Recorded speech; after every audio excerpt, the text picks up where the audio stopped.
Tulip फूल Netherlands और कश्मीर की घाटियों में सर्वाधिक मात्रा में पाया जाता है। फूलों में ट्यूलिप का नाम आता है तो नीदरलैंड और कश्मीर की घाटियों का ख्याल आने लगता है, लेकिन बहुत ही जल्द छत्तीसगढ़ के कोरिया जिले के झुमका डैम में बने आइलैंड में ट्यूलिप की महक पर्यटकों को लुभाएगी।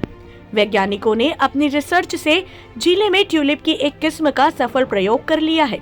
ट्यूलिप के 4 किस्में लगाए गए थे, जिसमें से एक में सफलता मिली है। जिले के कलेक्टर कुलदीप शर्मा ने बताया कि आइलैंड के 2.5 एकड़ के प्लॉट में अभी ट्यूलिप के फूलों के साथ गेंदा और गुलाब के फूल के विभिन्न प्रजातियों के फूलों के उत्पादन की तैयारी है।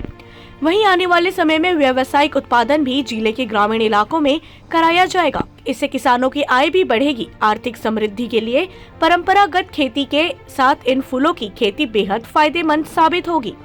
इसके लिए पहले चरण में महिला समूह को आइलैंड में ही केवीके व उद्यानिकी विभाग द्वारा प्रशिक्षण कराया जाएगा।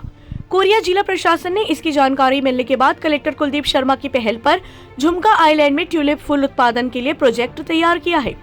आइलैंड में जल्दी ट्यूलिप के फूलों की सुगंध से पर्यटक आकर्षित होंगे।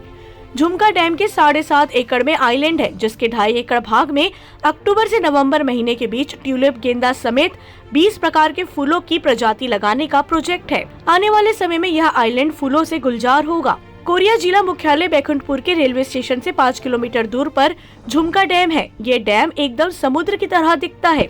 जहाँ तक नजर जाए वहाँ तक पानी ही नजर आता है। झुमका बांध झुमका नदी पर बना है। इस डैम का निर्माण 1982 में हुआ था। इसका शुभारंभ तत्कालिक मुख्यमंत्री अर्जुन सिंह ने किया था। इसे रामानुज प्रताप सिंह के नाम से भी जाना जाता है। यह पर्यटकों के लिए अच्छी सुविधा है। इस जगह पर परिवार संग अच्छा समय व्यतीत करने के साथ पिकनिक मना सकते हैं।